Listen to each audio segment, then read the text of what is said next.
Hey everyone, how's it going? Welcome to this week's live lesson. Today we're going to talk about one of my absolute favorite topics as far as developing your musicianship goes, and that is ear training.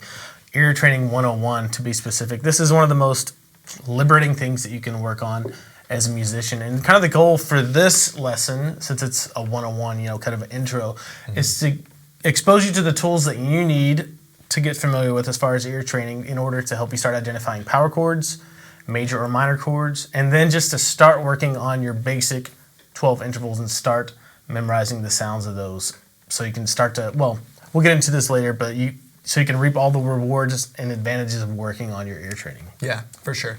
Now, the rundown kind of the lesson is in the PDF that they can download, right? Correct. There is a little discrepancy there. We'll get to it. I threw in one a little more advanced exercise, but if you're not up to that yet, just skip it. I'll show you when I get there. Okay, cool. But yeah, that's in the PDF. So for you guys who are members, click on downloads and you can jump in there and grab it. And for those of you guys who are watching via YouTube as well, there should be a link where you can go and get that as well. Cool. Yeah. Now, if you guys have questions, as we go through this stuff, you guys know how to submit questions. Questions tab below the video player if you're a member, and you click there, you can send in your questions to us. They don't have to be about ear training, but if they are about ear training, great. And then we'll answer those later on in today's lesson. We're gonna jam a little bit, right? Yep.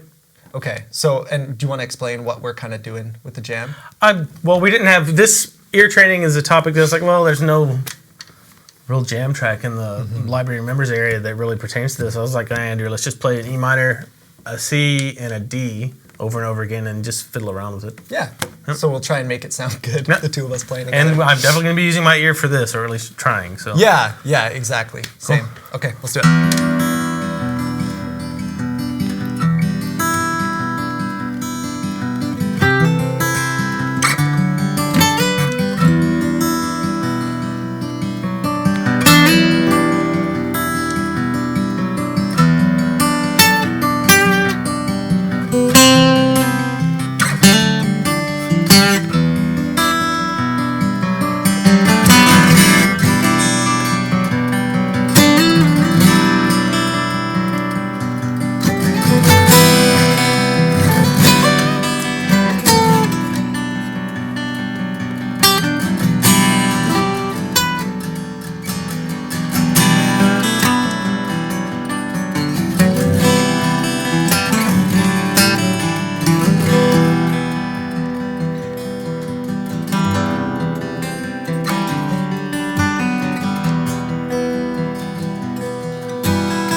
One of the best exercises you can do to get better at guitar is if you have a buddy that you're playing with, especially if they don't tell you what they're playing before and you have to figure it out by ear. So like, oh dear God, what's coming? Yeah. But literally, we went through that, I don't know, for maybe a minute or two, but I was like, oh, just play E minor, C, D, and just see what you come up with. And once you throw yourself into a situation like that, you're going to be forced to make mistakes or rely on things as far as scale shapes, or hopefully after this lesson, some ear training and hitting specific intervals. Like if I want to hear the sound of a major third, minor third, like that, or a major fifth, or a perfect fifth. I'm just screwing the names of these intervals. Then you can do it once you start to learn what an interval is and where they're located on the guitar.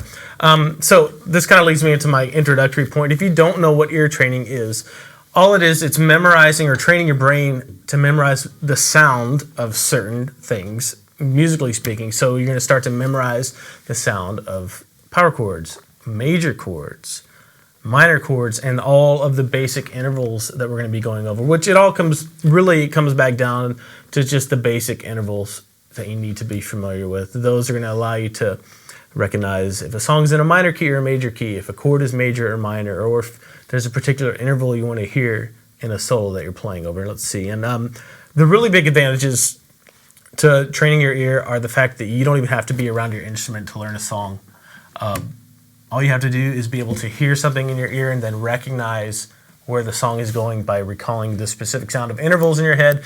For example, Matt, Video Ninja, and I were at a show the other night. Our friend was playing, and in between sets, the song Smells Like Teen Spirit came on. And I know it's an F minor, but I was thinking to myself, okay, it starts on the F, and then it goes up a perfect fourth, and then it goes up a minor third from the root, from where it started, and then it goes up another perfect fourth. So, like, I figured out the power chords in my head away from my guitar. And if you just learn how to recognize your basic intervals, and don't take all 12 of them at once, just start with a couple simple ones. It's going to make learning new songs a lot easier for you. It's going to make improvising solos a lot easier for you. It's going to give you the skills you need to learn songs faster and easier too. Right. That got me. The Smells Like Teen Spirit is my kind of staple practical application for everything we're going to learn in this lesson. I already touched on that, but we'll look at it in more detail later on once we've gone over the basic things that we're going to, kind of use as a foundation for your daily ear training routine. That's something I want to call it. And when I was in college, we had a daily ear training routine. It was 3 pages long. We only did it. We only had ear training class every other day, but we're supposed to do it every day. But we would do that, and you go over it and over. And by the end of those 3 years of school, you could, if you heard, a car horn that was a perfect fifth or something like that, you go, oh, perfect, that's a perfect fifth. When you hear, wow, or whatever it is, sure. Whatever interval, Yeah. Or like the fry machine at McDonald's when it goes off, if it's major third, something like that. Let's see. The first thing, before we get into what intervals are, one really big thing that I want to encourage you to do, and you're going to feel silly doing it, because I still do to this day, is to make sure to sing out loud when you're learning intervals or scales or whatever it is. But for right now, let's just concentrate on intervals. As we go through the intervals in this lesson, make sure to sing them out, and you may feel silly, or if you're in a place where you can't right now, if you're in a doctor's office or something, later on when you're working on these intervals, make sure that you sing them out loud, because it's one thing to be able to play a major third on the guitar. It's one thing to say, here's a root, I'll sing a major third, and that helps you to internalize these intervals in your head, and then once you hear them in your head, you can play them on the guitar too, which is really cool. Another thing, if you have a piano, I believe that practicing intervals at the piano is probably the best way. I think it's a little bit better than playing guitar, because you can see everything laid out right in front of you. So if you have a piano, make use of it. It doesn't take a lot of practice every day for this kind of stuff. 5-10 minutes is pretty good. Question for you. When you were doing the stuff in music school, you said this was a 3-page thing. So how much ear training were you doing a day? Back then, ear training class was about an hour long. Yeah. And that, of course, not all that time was spent doing ear training, but at least 10 or 15 minutes every day. Okay. But we had, we'll get to it later. I have some resources for you guys if you want some extra tools for learning or just getting better at ear training and recognizing intervals. We had this program called Practica Music, and we learned everything. We learned key signatures, how to read music, music theory, ear training, all this stuff. And we spent a lot of time on that. We had a certain amount of assignments that we had to do, and so I guess we had to spend about an hour or two in the lab every week working on ear training too, apart from what we did at home or in class. Yeah. Oh, interesting. Cool. Cool. So what is an interval? If you already know this, that's cool, but if not, that's cool. There's no question that's too basic. An interval, all it is the distance between 2 notes. It could be any 2 notes on the guitar. It could be beautiful. Doesn't matter what it is. So don't get hung up on that. There are 12 intervals that we're going to go over that are very simple. They're just all are the intervals in the octave. So if you have your low E string, it's a low E, right? And here's your E that's 1 octave higher than that. We're going to go through each interval in between that. So don't worry, we'll go through all of these very slowly. But But that's all our interval is the space between two notes. And there are a couple of naming conventions that you need to be familiar with as far as intervals go. There are several types. There are minor intervals, major intervals, perfect, and what we call augmented or diminished intervals. And we'll go through each one of these intervals. If you pull up the PDF, it just goes straight in order. And that, I believe it starts, do we have that, Matt? I forget what note I started on. I think I started on a C, so we'll use that. Yeah. I did, okay. So if you have this C, the very first interval there is called a minor second. All a minor second is a half step. So the idea here. Do you want to maybe explain what a half step and a whole step is? So on guitar, a half step is just the distance between one fret to the other. Or, check this out, it doesn't have to be one fret to the other.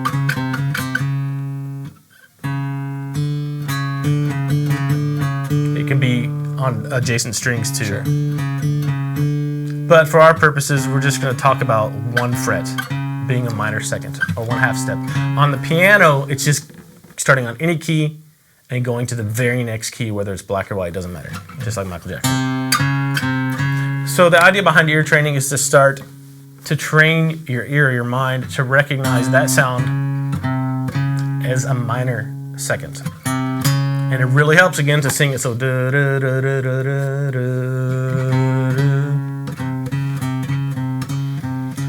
And you may be thinking there are 12 intervals. I'm never going to memorize all these. This is way too hard. Don't tackle them all at the same time. For today, if this is your first time messing with this, just pick one or two intervals that we go through. I would probably recommend doing the perfect fifth and the octave, because those are considered to be the most stable or the easiest to remember. Okay. But I think, for me, minor second's really easy to identify because it sounds like two notes. Yeah, Jaws, exactly. So that's the first interval. The next interval is a major second. So if you had a minor second, it's just one fret, right? From C to C sharp, let's say. A major second would be two half steps or skipping a fret. On the piano, that's going to be start on any note and skip a note. So try to sing that.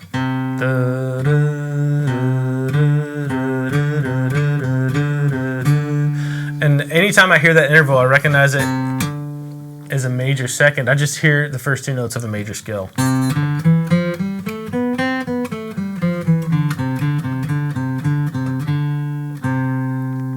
And I'm going to go through all of these and just give you tips on how to memorize them, but I want to go through all of them first, and then we'll come back to the perfect fifth and the octave. So if you're just starting with this, we can really focus on those. If you aren't just starting on this and you've done some ear training before, pick two intervals that you stink at. You know, if you don't know how to tell what a perfect fourth is, pick that one and add that to your daily practice, right? So the next interval, we're just going to go chromatically up the scale. It's a minor third. And that's just three half steps, right? What do you think of when you hear that? To be honest, I think of the pentatonic scale. Yeah. But are you thinking of like something musical? No, just anything. That's Doesn't matter. to me that sounds like the Anything you can relate it to memorize what that sound is. I just hear the first two notes of a minor triad. Yep. And as soon as I do that here, What's that? Blue Oyster Cult. Anyway, so that just pick, a day down the road when you want to add the minor third and sing it. And if you hear that in a solo and you know this song is in the key of C minor, you're going to be like, oh, I know exactly where to put my fingers to play those two notes, right? Next is a major third, and just go up chromatically by another fret. So 1, 2, 3, 4. 4 half steps. What do you think of when you hear that? Right now it sounds like a siren, but Right? to me it just sounds like the beginning of a major chord. Like if I were to play like a G major chord, it sounds like the first two notes. Yeah, me too. That's, I think of just like you said, the first two notes of a. Yeah.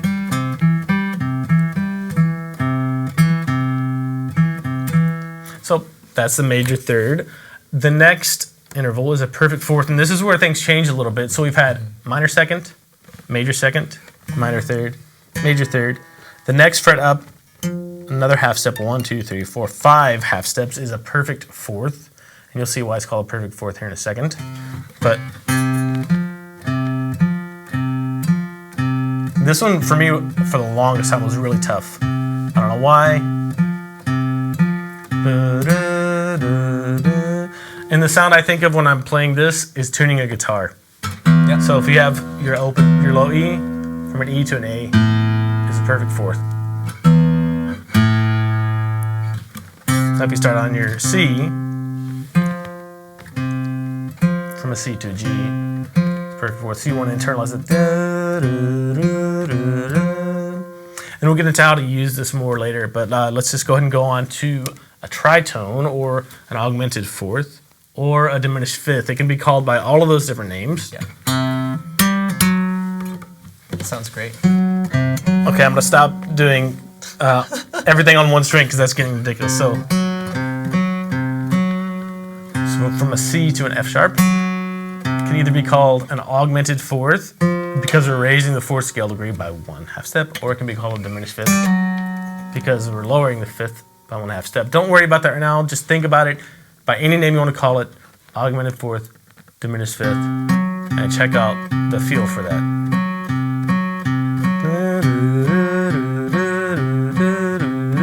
I think of metal because metal uses tritones a lot.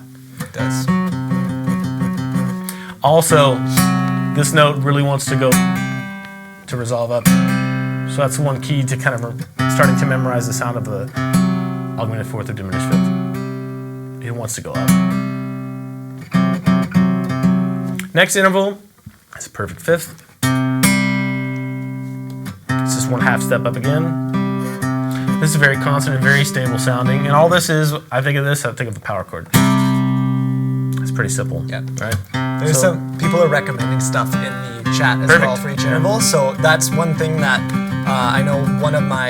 When I was in a music class in high school, he was like, try and think of a song that has that interval as like the first two things, and one that's mentioned for fifths is the perfect fifth is Star Wars. Yeah, there you go.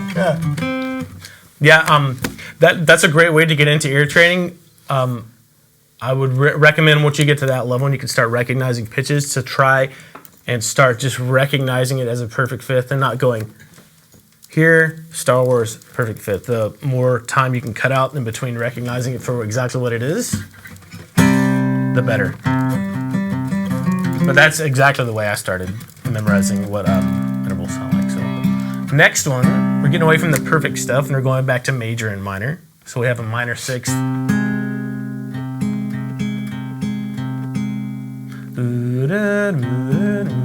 And for most people, when the notes get farther away, it starts to get harder to sing them and recognize them. Most people associate a minor sixth with Für Elise, the piano tune, classical piano.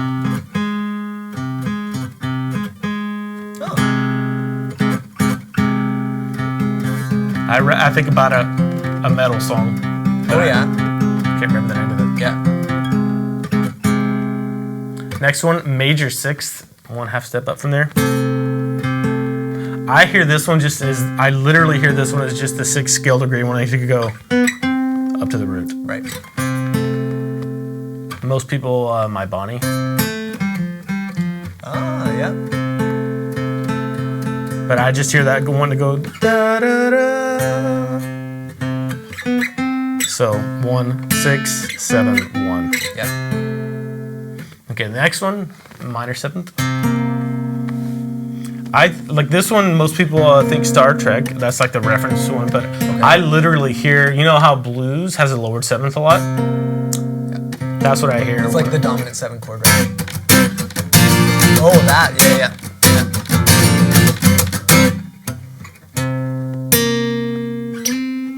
So it's a whole step below the root. That's an octave higher where you started. So if this is a C and this is a C, a minor 7th is a whole step below that root that's one octave higher. Yeah. And the next one, let's see. I want to get them both at the same time because it sounds gross. Yeah. There's a lot of dissonance there, and like a lot of times I will confuse that for a minor 2nd because it's so dissonant. Which makes sense that you would hear that because it's technically a minor second backwards, right? Right. It's well, I'll get to that later. Yeah. But yeah, that's correct. It's 1/2 step below that root note C. And this always just wants to resolve up to the root. Yeah.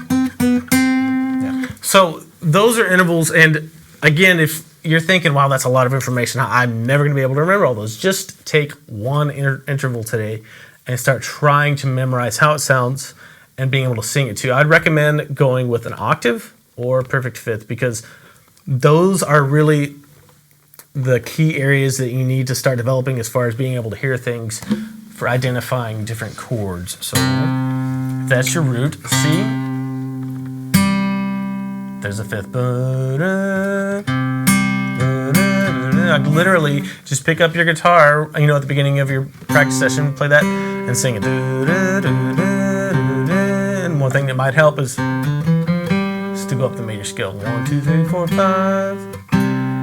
And then after a few days of that, start trying to practice that away from your guitar. Just sing a note. And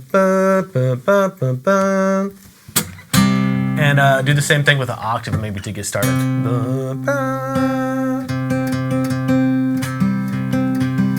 It's going to help your ability to match pitch number 1. And then start identifying the intervals. So that's perfect fifth, right? What's next on our agenda?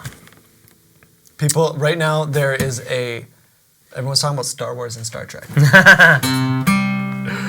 It's great. Okay, let's see. Part of the daily routine. Okay,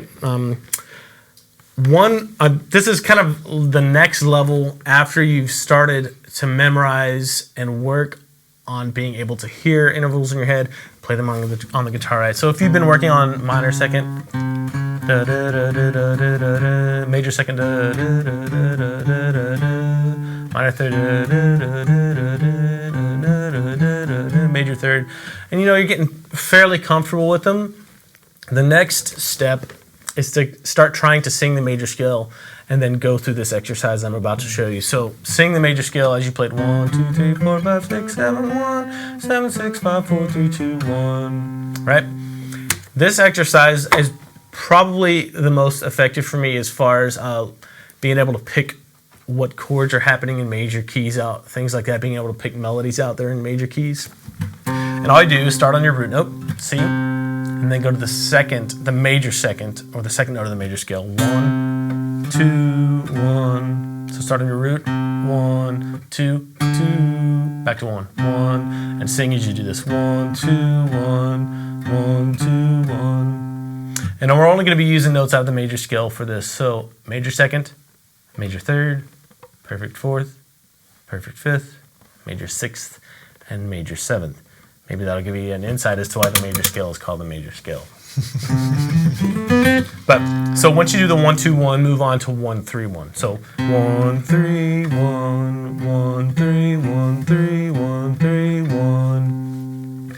Once you do that one, 1, 4, 1, 1, 4, 1, 1, 4, 1, 1, 5, 1, 5, 1, 1, 5, 1, 1, 6, 1, 1, 6, 1, then 7, 1, 7, 1, 1, 7, 1, then the octave 1, 1, 1. And you'll notice that if you do this for a few weeks really faithfully, or a few months, that you could turn on a pop song on the radio and you can hear when a song goes to the 4 chord, if you can start to pick out the roots of the chords that are playing through, or if it goes to the 2 chord.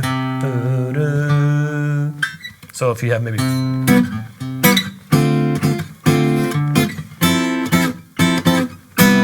Yep. You'll be able to, if you work on your intervals, you'll be able to hear that root go up from the to the 2, to the 4, and back to the 1. So that's the whole purpose of this type of exercise. Or if you're hearing a solo that plays, I don't know, 1, 4, 5, you'll be able to go to that right away too. Yeah. Cool. Nice. Let's see, diatonic. Okay, this is the part where I'm going to skip and this is a little bit more advanced exercise, but I wanted to throw it in just to give the people out there who already have the intervals down something to work on. And we'll come back to this later. Don't let me forget, Matt and Andrew.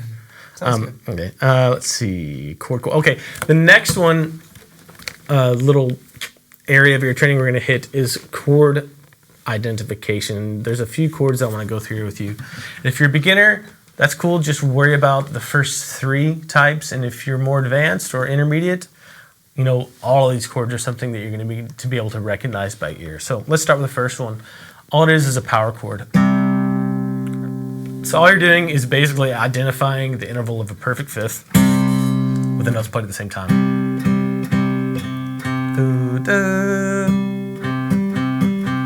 Right?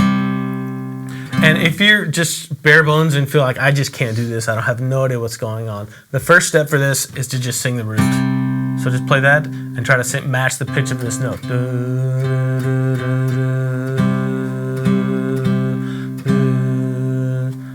Work on that for a few weeks, and then try to add that fifth in there.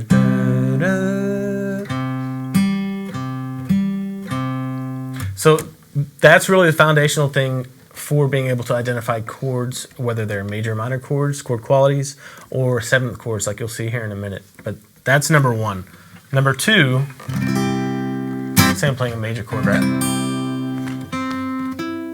Now there's a major third thrown in there with the root and the fifth. And we're talking about chords.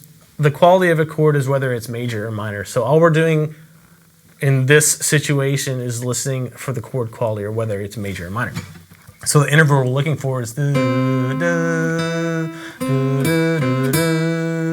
major third equals a major chord, right? So if you work on your major thirds,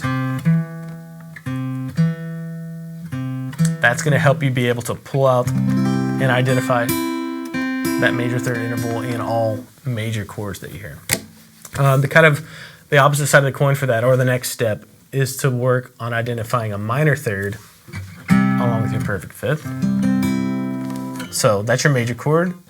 The third moves down 1/2 step, and you end up with a minor third. That interval from the root to the minor third gives you the quality of a minor chord. So you need to be able to sing that root and then sing the minor third. Same thing. So these are the kind of the steps you need to go through on, a few weeks at a time. Start with just the roots, then start with the root and the fifth, being able to sing that power chord, and then start just moving major and minor chord around, maybe switching between them like this, or get a friend to do it, like, Andrew, what is this? Sounds like a minor chord. Yeah, exactly, what is this? Sounds like a major chord. There you go. See, that's put me on the spot, and I knew I'm gonna screw up today. No, for sure. He's not. He's got a really good ear. But that's the first step, and if it seems intimidating, don't worry about it. Like, I don't even remember learning how to hear major and minor chords because I was around music so much when I was growing up. But I definitely remember learning how to identify major sevens, dominant sevens, minor sevens, those things. I was like, oh Lord, I have to think about this, right? You have to take the little pieces that you hear and start to put them in your Rolodex and recall them and recognize them and be like, oh, that's it. And that's, I guess, what we'll do now. I think I have a C7 here. So that's kind of the 101. This would be like 102 for chord ID. What we're going to do is take a C major 7, turn it into C dominant 7, then a C minor 7. Oh, very nasty chord shape there. Minor 7 flat 5, minor 7, or fully diminished 7. Now that's not very practical, but it's great for learning purposes to hear all the notes move around and identify these chords. So a major 7 chord has the interval of a major 7th in it, right? Now, if you remember, we were talking about the major 7th interval. We were talking about it's the note right below the root that's an octave higher, and it wants to resolve up. So that's the interval you're going to want to train. It's a really wide interval, right? But you have to train your ear to know what that is and recall it. That way, whenever you hear, all that is a root, major third, perfect fifth, major 7. So if you hear a piano player playing that, you can be like, oh, okay. I'm going to play a voicing that's different from him. Yep. But I know it's a major 7 chord because I could hear that major 7th in there, and I could hear that major 3rd in there as well. And you'll get to where you won't even have to think about the intervals. You'll be like, oh, major 7 chord. Now, the next chord type we're going to talk about is a dominant 7th. And all that is, it's a major triad, 1, 3, 5, or root, major 3rd, perfect 5th, minor 7th. Star Trek thing, right? Yep. And to me, that wants to go up. Song, so you're saying right, and I'm like, like the original Star I like Trek. that. That was So okay. this is a great chord to take some time and just say, I need to be able to sing and identify a minor 7th. Because you can use, as a guitar player, we're going to use dominant 7 chords all the time, most of us. Yep. Okay, next one is a minor 7. What we're going to do is take this 3rd from a major 3rd, this right here, to a minor 3rd, and to do that we need to lower the half step. So we have a minor 3rd, and then from the root we have a perfect 5th, and from the root we have a minor 7. So you can just sit here, not that you're going to want to hold this chord shape all day because it's murdering me. So minor 3rd, perfect 5th, minor 7. And you can get your buddy to play. Andrew, what is that? I honestly can't tell. I'm so distracted. It's a minor 7. So it's good. Okay. Like, what is this? Is that a major 7? Yeah. Perfect. And all you're just like making the connections in your brain and recognizing Right. it for what it is, right? The next one, I don't even want to play this, so I was on minor 7. Minor 7 flat 5 is the next type. All you're doing is lowering the 5th, so you're sticking a tritone in. Some contortion. And I won't spend a lot of time here because if you can recognize a minor 7, you should be able to pick up on minor 7 flat 5 pretty easily. But then there's a fully diminished, so it's what would be a major 6 on top. Okay. It's getting a little crazy. But those are the basic chords that you need to be able to recognize by ear. And if you can only do a power chord, if that's your first step, that's perfect. That's what you need to start on, right? And let's see. And let's talk about the practical application thing that I mentioned a little more, the Smells Like Teen Spirit song, because you may be thinking, oh, this is great, I'm memorizing the sound of intervals, but how's it going to help my playing? Let's say you looked up on, or somebody told you, oh, it Smells Like Teen Spirit's an F sharp, right? Yeah. Or F minor. Yeah. Just use power chords. Do, do. I know that's the next note because I can hear it. Do. And so, let me slow this down a little bit. So the root, F minor, right? If I can hear that the root goes from this root, this F, up a perfect 4th, and I know I've been working on my intervals as far as perfect 4ths gone, but I know that there's one right across from that root. So I can play a power chord there. And the way I thought about this when I first heard it was I'd sing this root note. Du, du, du, du, du, du, du. That 3rd chord is a minor 3rd above the initial root. And it's just a power chord because I can recognize that perfect 5th is moving around when it's being played.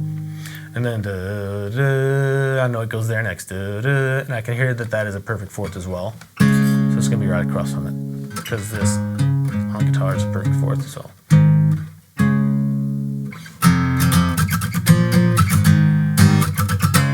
And if you have the little inflection in there, Oh yeah. it's just, I can hear that it's 1 half step below or a minor 2nd below. And that is the value of training your ear and getting to where you can recognize intervals right off the bat. It's great for chords, it's great for soloing, it's awesome for learning songs when you're away from the guitar, and you will never have an excuse to not practice anything ever again. there's a loads of like super advanced ear training exercises that you can do. We're not going to get into right now, but there's a lot of really cool stuff that you can do that can just cut down on your time. You can learn songs on the way to a gig, like literally just driving, not even touching a guitar. Yeah. I mean, even like for me, some of those, if I'm not really paying attention and focused, I won't get them. Yeah. And even earlier today, we were going through some and still miss some. Like I should be spending way more I time. still miss them. Yeah, I should Yeah. too. Yeah, there's some people in the chat were being like, "Oh, the fact you guys didn't get it right away is kind of it's heartening a little bit," which Yeah. I agree because it's not exactly easy. No, to do. it's definitely something that, like the things I've spent time on for ear training that I've intentionally developed, they've always stuck there. They've never really had to be maintained or polished. But the things that I'm like, oh, I stink at that, I'm not going to work on as much. Yeah. You have to put in the time and really woodshed it. But it seems to me that it stays like for the rest of your life once you really ingrain it. So. One thing I just wanted to go back when you were talking about Smells Like Teen Spirit and doing that, I process it differently. Where when you play that, I think of like 6, 2, 1, 4, and I'm listening for the major key chord. I think the same thing, but I think a perfect fourth. Okay. I think the same thing. Yeah. It's just all kind of roll into one, like the third of a minor scale, right? The sixth of a minor scale, which has nothing to do with the fourth, right? So. Interesting. It's very cool stuff. Yep. Very cool stuff. Let me show you really quickly for you more advanced guys out there another exercise that we kind of did every day. We sang it, but playing on the guitar is even more effective. If you have a C major scale, right? Yep. Sing the notes in each triad of each chord in the scale. So if you have C, go 1, 3, 5, 3, 1, 2, 4, 6, 4, 2, 3, 5, 7, 5, 3, 4, 6, 1, 6, 4, 5, 7. I can't sing any higher than that. So there's the 6, 6, 1, 3, 1, 6, 7, 2, 4. Crap, sorry. 7, 2, 4, 2, 7. Then back to 1, 1, 3, 5, 3, 1. And what it's going to do, it's going to allow you to internalize where all of the notes. So for the one chord, there's the 1, 3, and 5, the key notes to land on. For the 2 chord, and you can do this all the way up if you want. Oops, sorry. You can do it for each chord.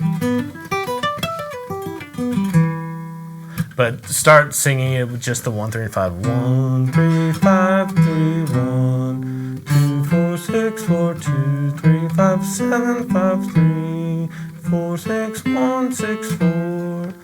And what you're gonna do, it's gonna really test to see if you know where each number is located as far as the interval.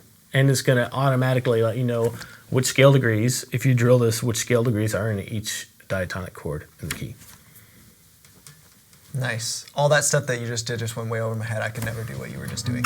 It's no, like to sing it and play it. I can do it slowly, but I like to do it fast. That's something I really need to work on too. Especially the 7, because I don't ever use it. Yeah. Right.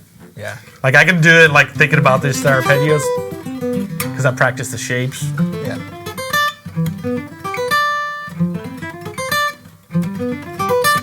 But like actually singing them and knowing exactly what note out of the scale you're playing is a different story. Yeah, absolutely. Cool. Wow, that was awesome. That was longer, so we don't have quite as much time for questions, and we got a good amount of questions. Oh, good. I'm gonna grab some water. Yeah, feel free. Yeah.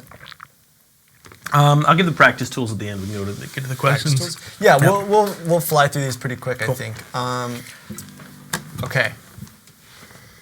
Well, actually, there's one with a bunch of quick fire questions that I think we'll start with. So this is from Orioric. I hope I'm saying that right. When you say 12 of them, what do you mean? Sorry, I don't know much music theory. Sure. Let's go with our low E string. Take that as your root or your starting point, your foundation. There are 12 basic intervals in Western music. The octave from one E to the next E up is divided into 12 half steps. So the first fret there is 1. That's your first interval of minor second. Next fret up, 2 frets up is a major second. Next fret up, 3rd fret, minor third. Next one up, major third. Next one up from the E, perfect fourth. Next one, tritone, augmented fourth, diminished fifth. You can call either one, any of those. Next one up, next fret up, perfect fifth.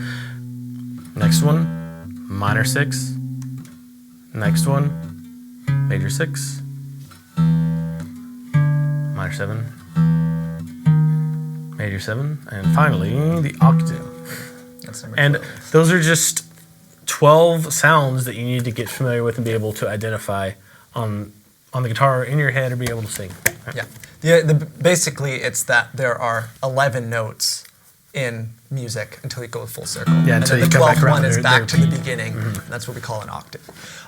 Okay, next question. Why are intervals called? Sorry. Why do you name intervals that way? Like, why do you call one perfect?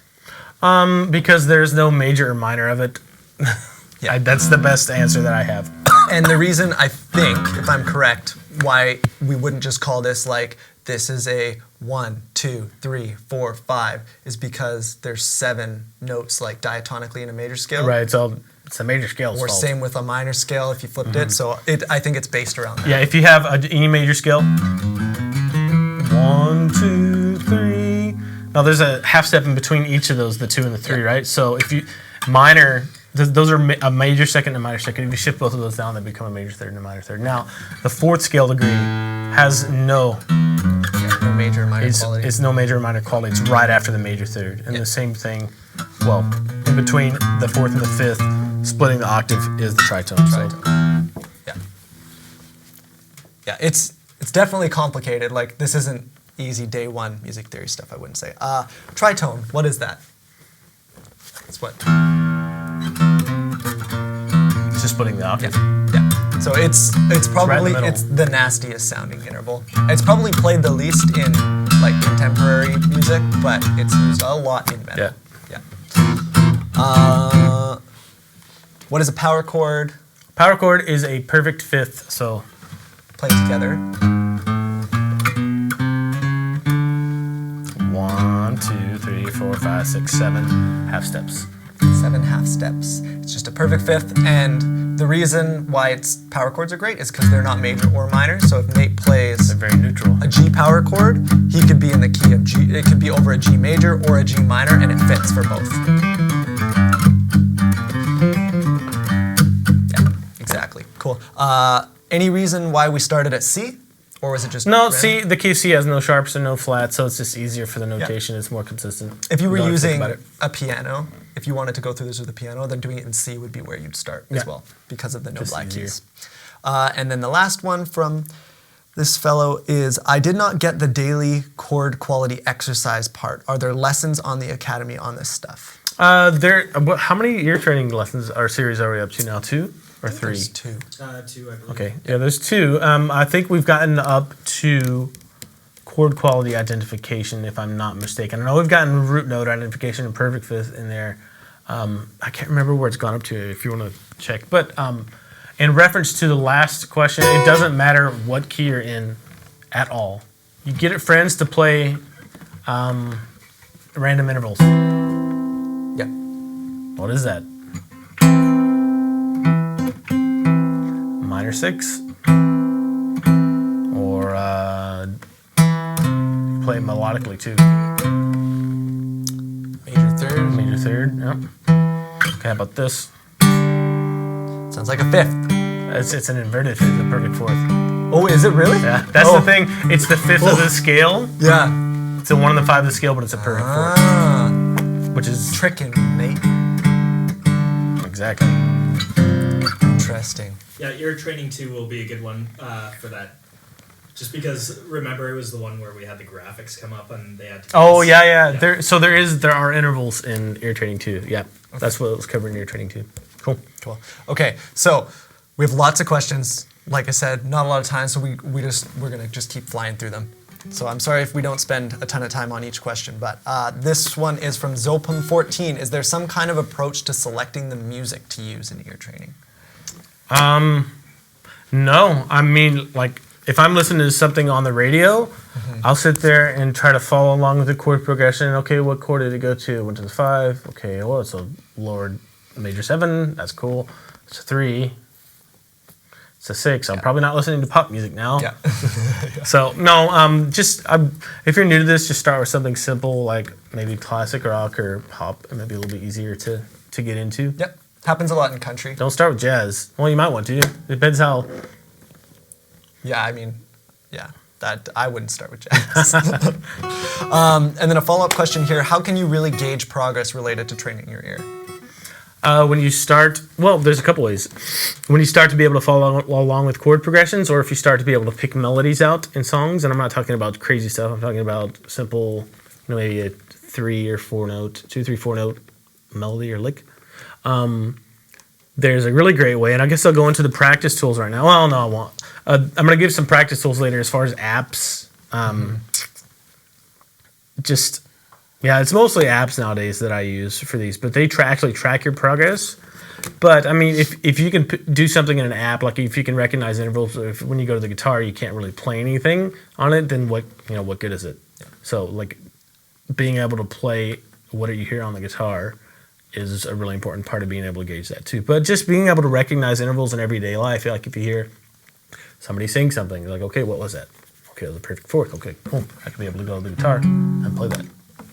Yeah, very nice. Next question from Matthew Samick. My vibrato while bending reminds me of a dying sea lion, which isn't exactly what I'm going for. You know what? I'm not sure It what that sounds sounds pretty like. unique though. It does. Unique is key. I practice it regularly, but haven't seen much progress. My bending is going great, however. Do you That's have good. any tips to clean up my vibrato bend? So I'm guessing bending up and then having vibrato in the bend. Oh, acoustic, nice.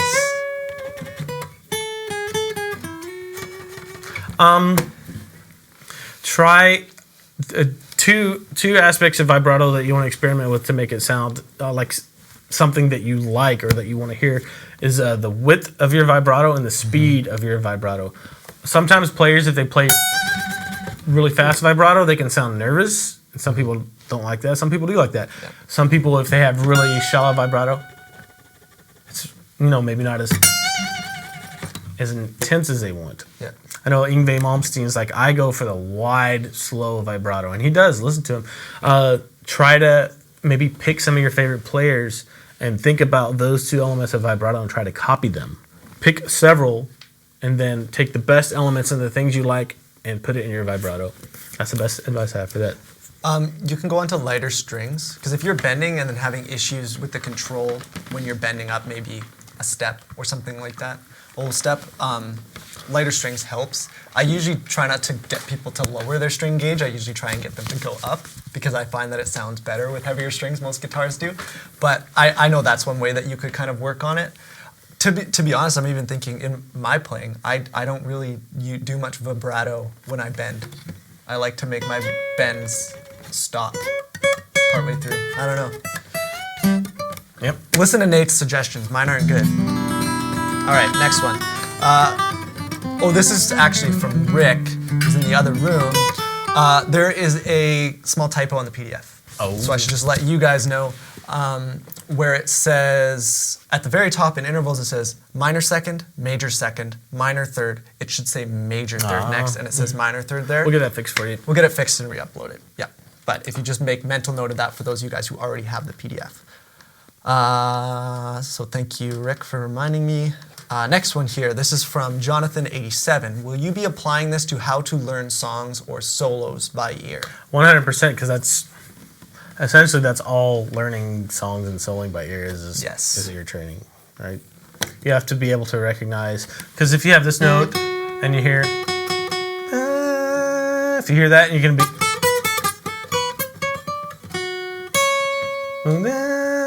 Finally, I found that note. Yeah. But if you hear this, and then the next one is, and you're just like, oh, it's a perfect fifth. I know it's right there.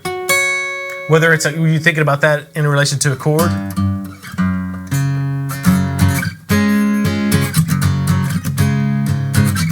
Or if you're thinking about a solo, that's all it really boils down to is recognizing what interval it is and then going to it.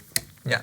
Yeah, these are kind of the first steps, and Yep. then the more you get into this, the more you will learn. Okay, next one from Vincent. He says, "Nice hoodie," because he's from the East Coast. Oh, right on. My soon-to-be mother-in-law bought this for me when I was out there in March. Thank you very much. This is a good question. This is actually a question we get a lot, and I saw it in the chat earlier and had them send this in from Crew 25. Are there different sizes of guitars for different finger sizes? Yeah, There are different sizes of guitars. Yeah, basically no, there's not. And to be completely honest, the biggest stretch you'll probably ever have to make is maybe a minor third. Really, you can get away with only having to do a minor third, right? Like, I say that's pretty Four- common. Major third is four pretty major third? common. Even then, you don't really have to stretch if you're playing like a lead line. You just lift your fingers up as you go, right? exactly. So basically, like the distances, the length this way, it's hard to change that on a guitar. So the distance between the frets can't really be changed too much, right? 'Cause Yeah, it's there's scale just length. like a window, unless you're looking at a mini or something. Yeah, exactly. So it's going to be tough. I mean, you could look at short scale guitars, something they call short scale guitars. Yeah, I guess like Taylor and Martin both make minis. The electric Mustang. Yeah. Yeah. So the shorter scales. To be honest, it's not going to make a huge difference. And people with even like, if it's small hands, you should be okay. Because like Nate, how big? You have long fingers. I have, and like, how big of normal size a hands. stretch could you do on your guitar? Tritone. Yeah. That's a So pain, one, though. 1 to 7. You never actually do that. No. But Actually, there's a song I play when some people always want to do it neat, and it has to have octaves. That's probably the longest functional stretch I ever have to do. okay. You could get away without ever having to do that, to be honest. But yeah, for the most part, guitars are, I would say they're designed for people of all hand sizes. Once you've kind of built you might have to build some flexibility and strength up and use your pinky. Yeah, the body of the guitar I think is more of an issue for It most is. people, like It getting is. around. Yeah, it is. But yeah, they do build. There are some guitars with thinner nut widths this way that make it a little bit easier to get around, or a little They bit make it- harder to finger pick on. And way harder to change chords on. Yeah. Like those old 70s SGs. Yeah. Anyways, topic for another day. Next question. This is from Edgar21. Do you guys like Star Wars or Star Trek? Some members in the chat don't seem to know that Star Wars is better. Smiley face. I'm not touching that with a tip of a pole. I'll be honest, both were so far before my time, like the good Star Wars and the good Star Trek, that I don't like. I really liked Lord of the Rings. What do you mean, good Star Wars? Is The there a old particular- Star Wars, like the reboots were not. Sorry guys, the reboots were not very good movies. Those came out when I was a kid, and even then I knew that they were not very good movies. I haven't even seen all of them, so I'm No? withholding Okay, comments. there you go. But yeah, I can't tell you which one is better. I'm sorry. I don't want to make any enemies. Star Wars. Matt says Star Wars. Cough. Matt's a perfect fifth kind of guy. Oh yeah. Yeah, perfect fifth kind of guy. Okay.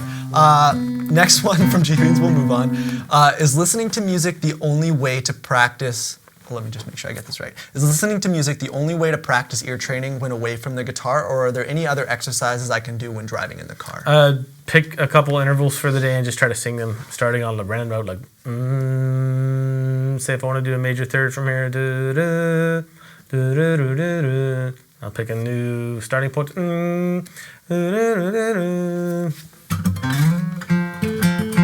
Nice. That's one good way. Turn the radio on and try to sing the root of whatever, or the key, tonal center of whatever song you're in. If you're playing this.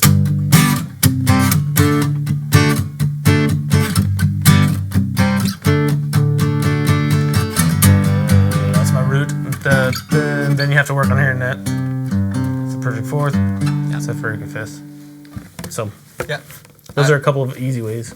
One thing that I used to do all the time, I don't do it anymore, so I can't say that I do it all the time now, but is just try and sing not sing, but recognize the chords. Because I couldn't figure out the key, but I Yeah. could hear the chord degrees within the key that I'm in. And try and figure that out, write it down, then go home, find the key, and see if I was right.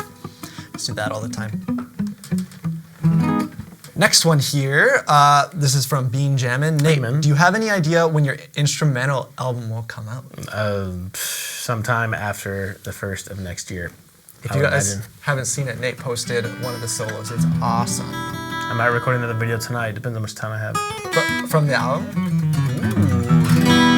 And that was, where did you post that? On Facebook? I think so. I think it was on Facebook. So for those of you guys, Facebook. And maybe, did you post it in the forums too? I can't remember. Maybe, yeah. If I did, it was just a link to the Facebook anyway. So. All right. This is the last question. This is actually funny. This is from Dad the Cat. Do you know who that is? That's my dad. That's your dad. Yeah. He was in the chat earlier. Do you think some people have a natural ear versus those that have to work hard at it? That's a tough question.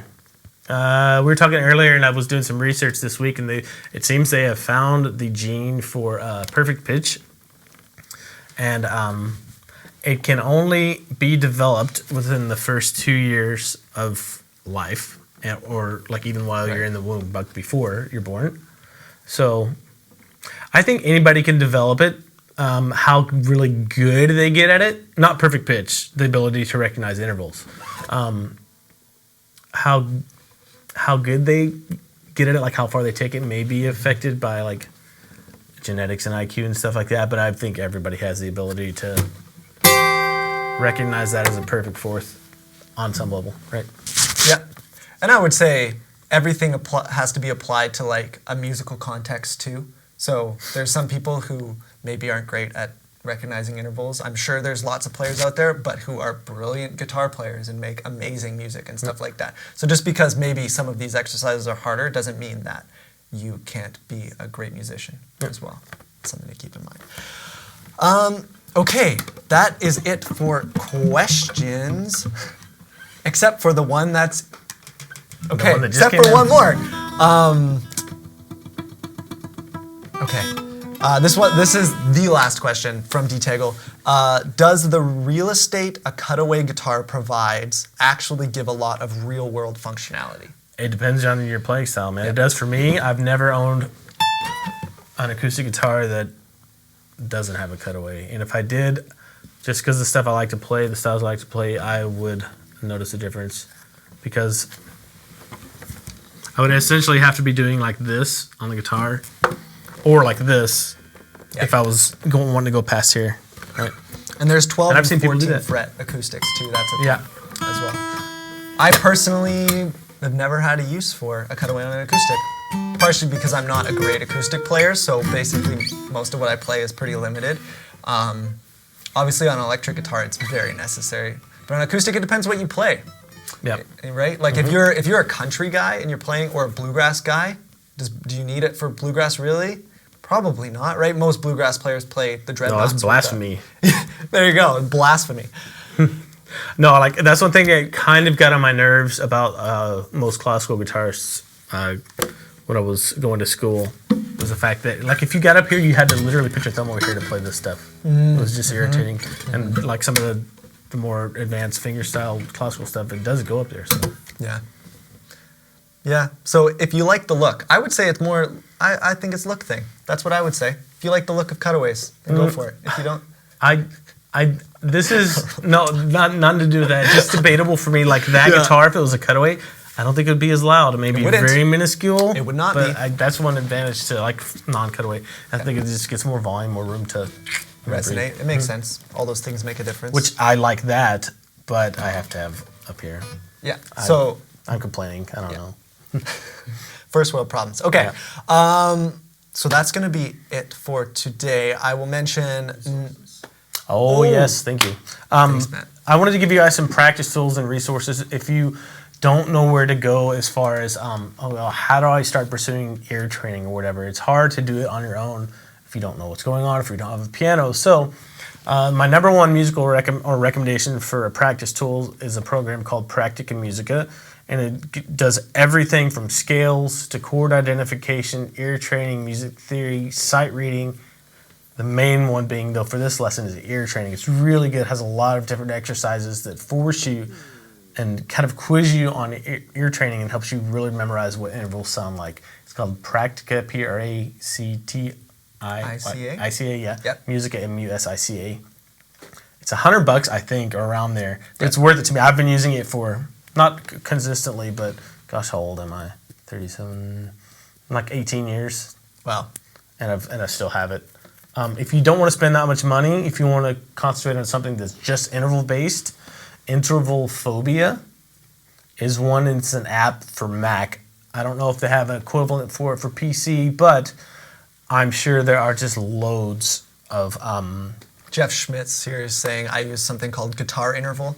cool guitar interval. There's if you just go to the App Store or wherever and type in ear training, something will come up that fits your budget, whether it's free, $4 or $5 like Interval Phobia, or if you want something more comprehensive that takes care of everything, theory, sight reading, keys, key signatures, those everything, all things music, then something like Practica Musica or Aurelia, I don't know if I'm saying Okay. that right, is probably the most expensive one. That's like $150, $200. Okay. But it is really comprehensive and it's a really great learning tool. But the catch with these, it's all about how much you use them and how motivated you are and how consistent you are with them. If you use them all the time, you will just be a beast at theory and drilling your keys and interval recognition and all that stuff. Let's see if I have any other. Piano and singing out loud are the best resources. So if you just sit down at piano, play an interval, sing it, Yeah. look, what is that? Those are probably some of the most common things that you can do. But singing, I think, is number one, no And matter which way you go. The piano is nice because basically it's like one really long guitar string. Yeah. Right? So everything's laid out in front of you because you're not dealing with multiple strings. Yeah. So it's a little easier to see. Was there any other resources you wanted to mention? I don't think so. I think that's it. That was it. Okay. So next week, the essential guitar scales is what we're going to be talking about. I don't know what Nate has planned, but I know what my essential guitar scales are, and Nate probably has the There's same only ones. five. There's like five. Five of them, Yeah. the five main ones that people use. So we'll be talking about that. It'll be good for, probably it'll be more like an introduction to it, but we can go as deep into the topic as you guys want. Yeah. So it should be a fun one, and that will be next Tuesday, May 23rd, 4 p.m. Pacific, 7 p.m. Eastern. Right on. Yeah, okay, right on. Okay, guys, thank you for coming out. Thanks for all the great questions, and we will see you next week.